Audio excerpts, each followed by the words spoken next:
श्री राधे राधे मित्रों, कैसे हैं मित्रों आप सब। मित्रों, आज हम मेडिकल एस्ट्रोलॉजी के अंतर्गत कैंसर के ज्योतिषी कारण एवं निदान के बारे में आपको बताने जा रहे हैं। मित्रों बहुत ही ध्यान से आज के सेशन को देखिएगा। मित्रों, आज हम कैंसर से संबंधित उन ग्रहों के क्या ऐसे विशेष योग है जिनके वजह से ये असाध्य बीमारी हमें होती है मित्रों, और इस बीमारी के अगर हमें प्रारंभिक चरण का पता लग जाए तो हम इस बीमारी को दूर कर सकते हैं, जड़ से मिटा सकते हैं मित्रों। लेकिन ये बीमारी अंतिम अवस्था में, अंतिम चरण में आइडेंटिफाई होने के वजह से ये बीमारी जो है लाइलाज हो जाती है मित्रों, और इस बीमारी से लोगों की मृत्यु हो जाती है। मित्रों, आप अगर ज्योतिष पर विश्वास करते हैं मित्रों, तो ऐसे विशेष योग जो हमारे विद्वान ऋषि मुनियों ने हजारों साल पहले इस बीमारी के बारे में पता लगा दिया था। जी हाँ मित्रों, कैंसर को हम कर्क रोग कहते हैं।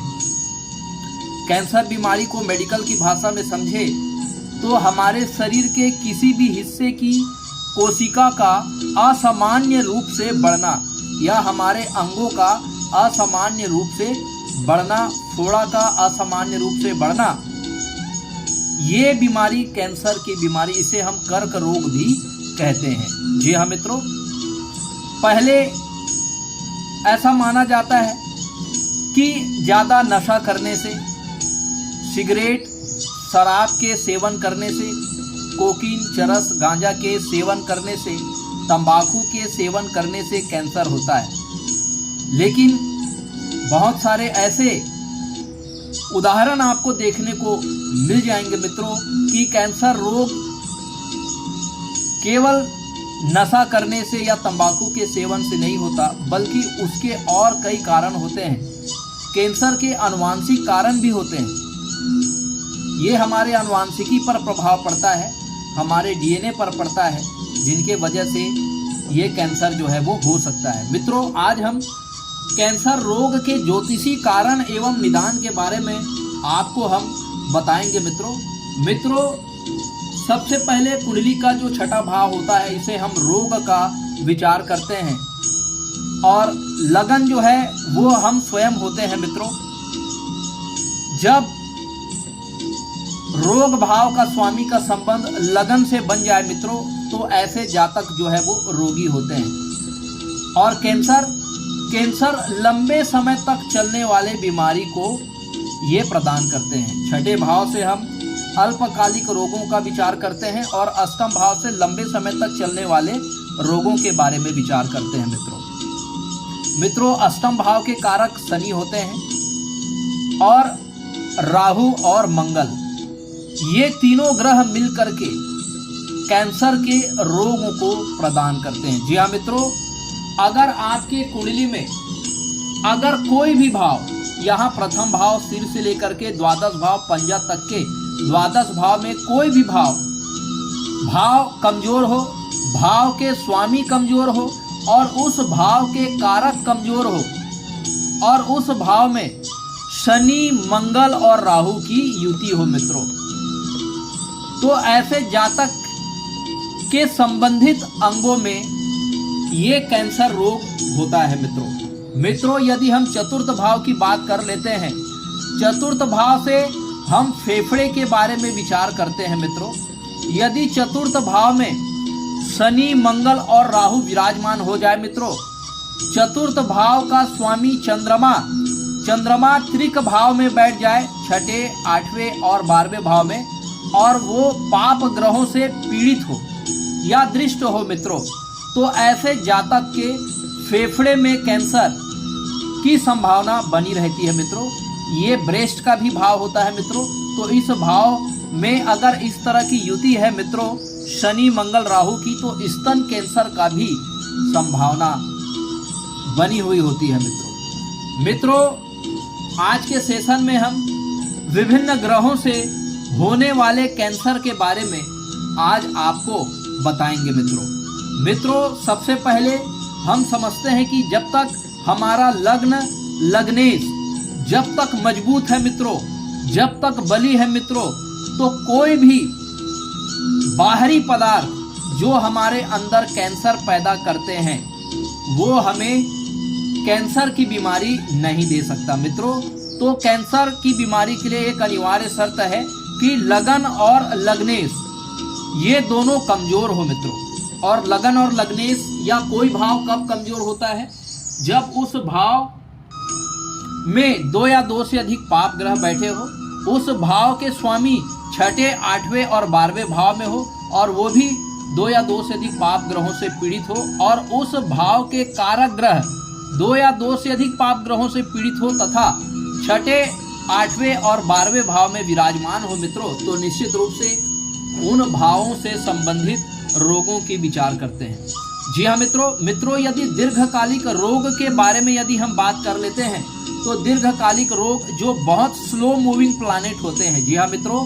गुरु, शनि और राहु। तो गुरु, शनि और राहु बहुत स्लो मूवमेंट करने वाले प्लैनेट होते हैं मित्रों। इसीलिए ये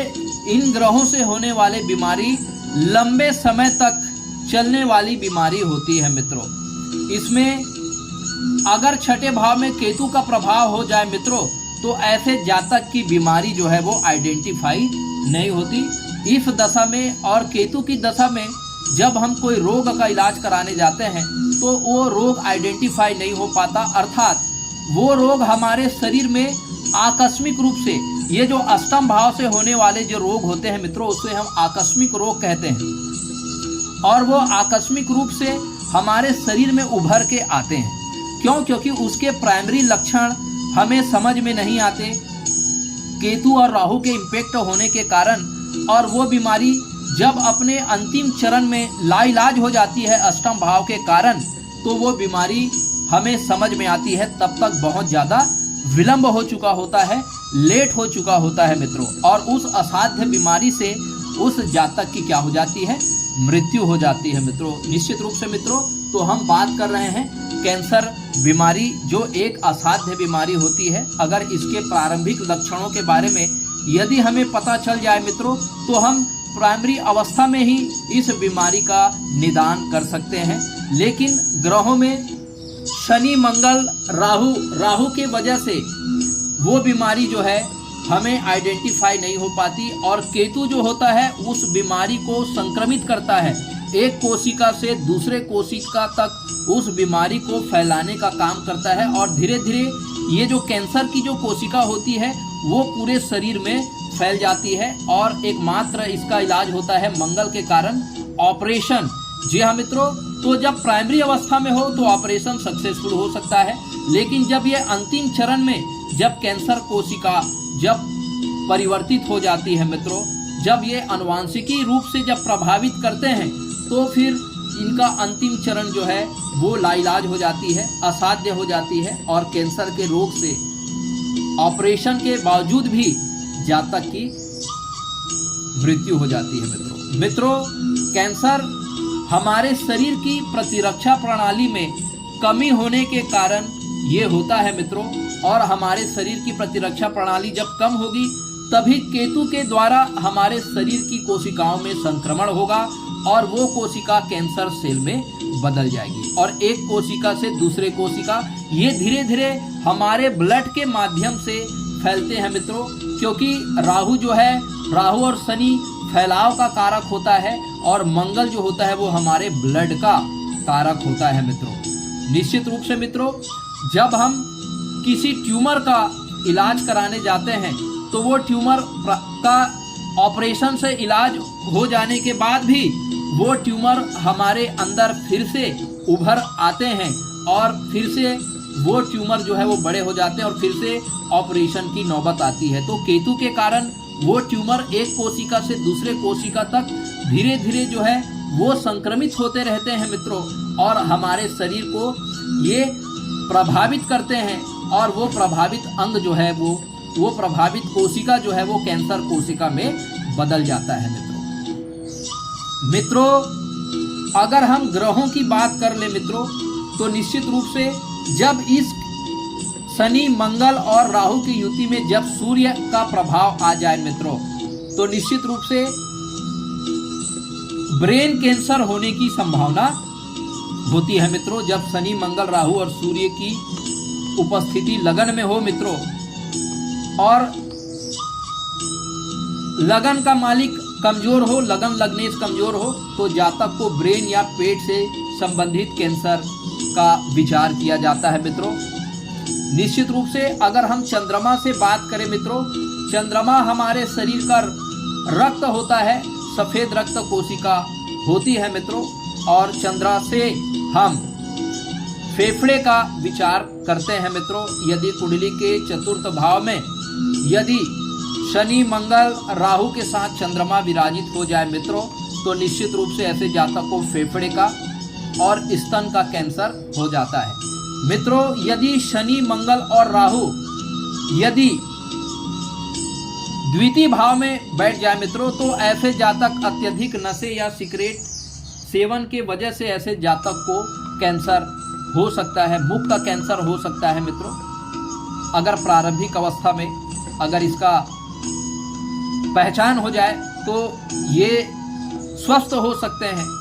लेकिन राहु और केतु का इम्पैक्ट अगर सेकंड हाउस में पड़े तो निश्चित रूप से वो रहस्यमय तरीके से वो बीमारी, वो सामान्य कोशिका जो है वो कैंसर कोशिका में फैल जाती है और केतु की वजह से वो संक्रमित हो जाती है। इसलिए ऐसे जातक को मुख का कैंसर होता है। जब तृतीय भाव का स्वामी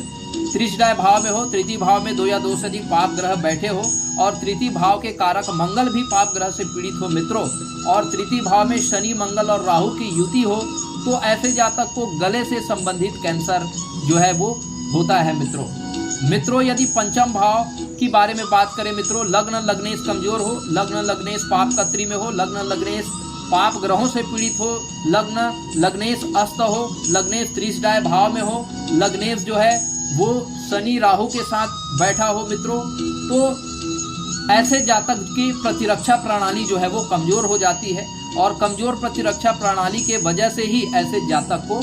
रोग होता है मित्रों। जब वो रोग सामान्य समय में खत्म नहीं हो जाते, इलाज नहीं हो जाता, तो वो रोग जो है वो दीर्घकालिक रोग में बदल जाता है मित्रों। और दीर्घकालिक रोग देने का कारण जो है वो शनि और राहु होते हैं, और ऐसे जातक को ये रोग जो है वो असाध्य हो जाता है, और असाध्य होने के बाद ये रोग कैंसर में बदल जाता है। जी हाँ मित्रों, तो यदि पंचम भाव से हम बात कर लेते हैं मित्रों, पंचम भाव में शनि मंगल राहु की युति हो, पंचम भाव के स्वामी त्रिशदाय भाव में हो, 2 या 2 से अधिक पाप ग्रहों से पीड़ित हो, और पंचम भाव के कारक गुरु भी त्रिशदाय भाव में हो और 2 या 2 से अधिक पाप ग्रहों से पीड़ित हो मित्रों, तो ऐसे जातक को लीवर का कैंसर हो जाता है। जी हाँ मित्रों, यदि हम छठे भाव से विचार करें, छठे भाव हमारे पेट के अंदरूनी हिस्से का भाव होता है, हमारे आंत का होता है मित्रों, तो निश्चित रूप से ऐसे जातक को किडनी का कैंसर, हमारे आंत का कैंसर होता है जब छठे भाव में 2 या 2 से अधिक पाप ग्रह बैठे हो, छठे भाव का स्वामी का संबंध अष्टम भाव से हो, द्वादश भाव से हो, और छठे भाव में शनि मंगल राहु की युति हो मित्रों, तो ऐसे जातकों को आंत से संबंधित या किडनी से संबंधित कैंसर या आंतों का कैंसर होता है मित्रों। यदि सप्तम भाव के बारे में यदि हम बात कर ले मित्रों, सप्तम भाव 2 या 2 से अधिक पाप ग्रहों से पीड़ित हो, सप्तम भाव का स्वामी नीच का हो, पाप कत्री हो, सप्तम भाव का स्वामी ग्रह युद्ध में हो, या सप्तम भाव के स्वामी जो है वो अस्त प्राय हो मित्रों, तो निश्चित रूप से यहाँ शनि मंगल और राहु की युति हो, तो ऐसे जातक को मूत्र नली का कैंसर हो सकता है, गर्भाशय का कैंसर ऐसे जातक को हो सकता है, ऐसे जातक के मूत्र नली में ऐसे जातक को कैंसर हो सकता है। जी हाँ मित्रों, यदि हम अष्टम भाव की बात करें तो ये हमारे गुप्तांग को प्रदर्शित करता है मित्रों। अगर अष्टम भाव भी पाप पीड़ित हो, अष्टम भाव के स्वामी 6, 8, 12 में बैठे हो, अष्टम भाव का स्थायी कारक शनि होता है मित्रों। यद्यपि शनि आयु देता है, लेकिन ये रोग भी देता है, दीर्घकालिक रोग भी देता है मित्रों। तो शनि मंगल और राहु का प्रभाव अष्टम भाव में हो तो जातक के गुप्तांगों से संबंधित कैंसर जो है, सर्विकल कैंसर का जो कारक होता है मित्रों, उससे हम अष्टम भाव से विचार करते हैं। नवम भाव से मित्रों शनि मंगल राहु की युति हो, नवम भाव का स्वामी 6, 8, 12 में हो और 2 या 2 से अधिक पाप ग्रहों से पीड़ित हो मित्रों तो जंघा का कैंसर का विचार किया जाता है। उसी प्रकार मित्रों यदि हम दसम भाव के बारे में विचार करें तो दसम भाव का स्वामी त्रिशदाय भाव में स्थित हो, 2 या 2 से पाप ग्रहों से पीड़ित हो मित्रों, दसम भाव के कारक बुध, दसम भाव के कारक शनि जो है वो पीड़ित हो मित्रों तो निश्चित रूप से जातक को कमर, पीठ संबंधित भागों में कैंसर होता है मित्रों यदि हम एकादश भाव के बारे में विचार करें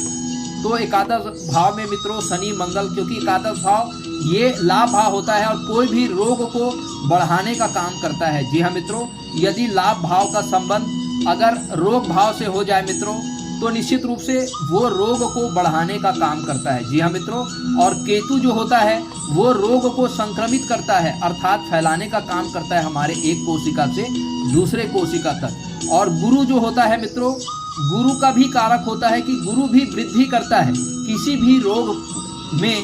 गुरु का भी हाथ होता है कि वो रोग को वृद्धि करता है और इन ग्रहों के प्रभाव के कारण सामान्य कोशिका जो है वो कैंसर कोशिका में बदल जाती है। तो ये जो एकादश भाव हमारे पैर या टखने के भाव को प्रदर्शित करते हैं मित्रों, यहाँ पर हड्डियों का कैंसर जो है वो हो सकता है, पैरों में कैंसर हो सकता है मित्रों द्वादश भाव के बारे में विचार करें मित्रों तो द्वादश भाव का स्वामी त्रिशदाय भाव में हो, 2 या 2 से अधिक पाप ग्रहों से पीड़ित हो मित्रों, द्वादश भाव में शनि मंगल राहु अगर विराजित हो जाए मित्रों तो निश्चित रूप से ऐसे जातक को पैर से संबंधित कैंसर हो सकता है। कार्निया में भी इसके सिम्टम्स वो देखे जा सकते हैं, क्योंकि द्वादश भाव से हम लेफ्ट आई का भी विचार करते हैं। यदि चंद्रमा भी पीड़ित हो मित्रों तो निश्चित रूप से लेफ्ट आई से संबंधित कार्नियल और रेटिना में ये कैंसर सेल के लक्षण देखे जा सकते हैं। जी हाँ मित्रों उसी प्रकार यदि हम ग्रहों की बात कर ले मित्रों, सूर्य से ब्रेन और पेट का कैंसर, चंद्रमा अगर शनि मंगल राहु से युति हो तो स्तन और फेफड़े का कैंसर, मंगल में शनि राहु का प्रभाव हो तो बोन मेरो का कैंसर, महिलाओं में गर्भाशय बच्चेदानी का कैंसर, अगर बुध में मुख नाक, बुध अगर शनि मंगल राहु से पीड़ित हो तो मुख का कैंसर, नाक का कैंसर, कान और गला का कैंसर का विचार किया जाता है। अगर गुरु शनि मंगल राहु से पीड़ित हो मित्रों तो यकृत, कान और जीभ का कैंसर आइडेंटिफाई किया जाता है। यदि शुक्र यदि शनि मंगल राहु से पीड़ित हो मित्रों तो ऐसे जातक को गुप्तांग का कैंसर, प्रोस्टेट ग्लैंड का कैंसर, गले का कैंसर के बारे में विचार किया जाता है मित्रों। यदि शनि या शनि की राशि शनि मंगल राहु से पीड़ित हो मित्रों तो ऐसे जातक के हाथ, पैर और मसूड़े में कैंसर हो सकता है। जी हाँ मित्रों यदि आप भी अपने कुंडली के माध्यम से रोगों का विश्लेषण करना चाहते हैं मित्रों तो आप हमारे एस्ट्रो डिवाइन लाइट चैनल से आप जुड़ सकते हैं मित्रों। आप दिए गए नंबर पर अपॉइंटमेंट लेकर के आप अपना कुंडली एनालिसिस करा सकते हैं मित्रों कैंसर एक लाइलाज बीमारी है मित्रों। कैंसर के प्रारंभिक लक्षण यदि हमें समझ में आ जाए मित्रों तो कैंसर का इलाज संभव है। यदि अंतिम अवस्था में अगर कैंसर की बीमारी का आइडेंटिफिकेशन होता है तो वो बीमारी लाइलाज हो जाती है और उस बीमारी से जातक की मृत्यु हो जाती है। जी हाँ मित्रों कैंसर के जो प्रमुख कारक ग्रह होते हैं, जी हाँ मित्रों, राहु, शनि, मंगल। जी हाँ मित्रों, तो इन ग्रहों का हमें उपाय करते रहना है। जी हाँ मित्रों, और शनि और राहु ये वायवी तत्व होते हैं मित्रों और हमारे शरीर में वायु के आदान प्रदान को ये नियंत्रण करते हैं। यदि हम नियमित रूप से अगर कपालभाति, अनुलोम विलोम जैसे प्राणायाम अगर हम नियमित रूप से करते रहे मित्रों, क्योंकि अनुलोम विलोम, कपालभाति ये सांसों पर ही किए जाने वाले प्राणायाम होते हैं मित्रों। जी हाँ मित्रों, जो शनि और राहु से संबंधित होते हैं तो ये हमारे शरीर के अंदर जो हमारे गलत खान पान, आजकल गलत परिवेश और हर चीज़ जो गोली दवाई भी लेते हैं, जो केमिकल हम सेवन करते हैं, वो केमिकल हमारे शरीर में कहीं ना कहीं वो इकट्ठे हो जाते हैं मित्रों स्लो पॉइजन के रूप में और कहीं ना कहीं हमारा शरीर में इम्यूनिटी के कमी के कारण उसे डिटॉक्सिफाई नहीं करने के कारण वो जो केमिकल है वो हमारे कोशिका को कैंसर सेल में बदलने के लिए पर्याप्त होते हैं। जी हाँ मित्रों, निश्चित रूप से तो कैंसर किसी को भी हो सकता है मित्रों। आप समय समय पर आप डॉक्टरी इलाज जरूर कराइए, अपने चिकित्सक से परामर्श लीजिए मित्रों, क्योंकि कैंसर बीमारी अब एक आम बीमारी हो गई है। कोई भी शरीर में होने वाले फोड़े फुंसी को आप हल्के से ना लीजिए, आप जरूर अपने चिकित्सक से परामर्श लीजिए मित्रों, और उनका सही समय में अगर पहचान हो जाती है तो उस रोग का निदान है। जी हाँ मित्रों, अगर हम निदान के बारे में बात करें मित्रों, तो शनि के बीज मंत्रों का जाप करना चाहिए मित्रों, निश्चित रूप से। मंगल के बीज मंत्रों का नियमित रूप से आप जाप करिए। राहु के बीज मंत्रों का नियमित रूप से जाप करिए। केतु के भी बीज मंत्रों का आप नियमित रूप से जाप करिए मित्रों। निश्चित रूप से अगर आप इन 9 ग्रहों के बीज मंत्रों का अगर नियमित रूप से जाप करते हैं मित्रों, तो निश्चित रूप से आप अपने शरीर में होने वाले उन ग्रहों के नकारात्मक प्रभाव से आप अपनी सुरक्षा कर सकते हो मित्रों। उन ग्रहों को आप स्ट्रेंथन करके उन ग्रहों के कारकत्वों से होने वाले बीमारी से आप अपनी सुरक्षा कर सकते हैं मित्रों। बीमारी मित्रों, जब आपके कुंडली में शनि मंगल राहु के साथ जब इन 7 ग्रहों की युति हो मित्रों, तो उन ग्रहों की महादशा अंतरदशा में ये रोग होने की संभावना बढ़ जाती है मित्रों। तो महादशानाथ और अंतरदशानाथ के बीज मंत्रों का आप प्रतिदिन यदि 108 बार जाप करते हैं, आप नियमित रूप से कपालभाति, अनुलोम विलोम, प्राणायाम करते हैं, तो निश्चित रूप से मित्रों आपके शरीर में बनने वाले जो टॉक्सिक पदार्थ हैं, जो केमिकल है, वो डिटॉक्सिफाई हो जाएंगे मित्रों। और निश्चित रूप से इन ग्रहों की पॉजिटिव इफेक्ट के कारण आपके शरीर की प्रतिरक्षा प्रणाली बढ़ जाएगी। जी हाँ मित्रों, आप हमेशा लगन और लग्नेश को मजबूत बनाए जाने की दिशा में कार्य करते रहना चाहिए मित्रों। लग्नेश के बीज मंत्रों का आपको हमेशा जाप करते रहना है मित्रों, ताकि आपकी प्रतिरक्षा प्रणाली जो है वो कमजोर ना हो और आपको किसी असाध्य बीमारी का सामना करना ना पड़े मित्रों। अगर हमारा यह प्रयास आपको पसंद आता है मित्रों, तो हमारे चैनल को लाइक करिए, शेयर करिए, सब्सक्राइब करिए मित्रों। यदि आपको भी अपना कुंडली एनालिसिस कराना है मित्रों, तो आप हमसे संपर्क कर सकते हैं मित्रों। परमात्मा आपको स्वस्थ रखे, परमात्मा आपको दीर्घायु प्रदान करे, परमात्मा आपको आनंद प्रदान करे। इसी शुभ और मंगल कामनाओं के साथ अब आपके एस्ट्रो फ्रेंड को इजाजत दीजिए मित्रों। प्रणाम, नमस्कार।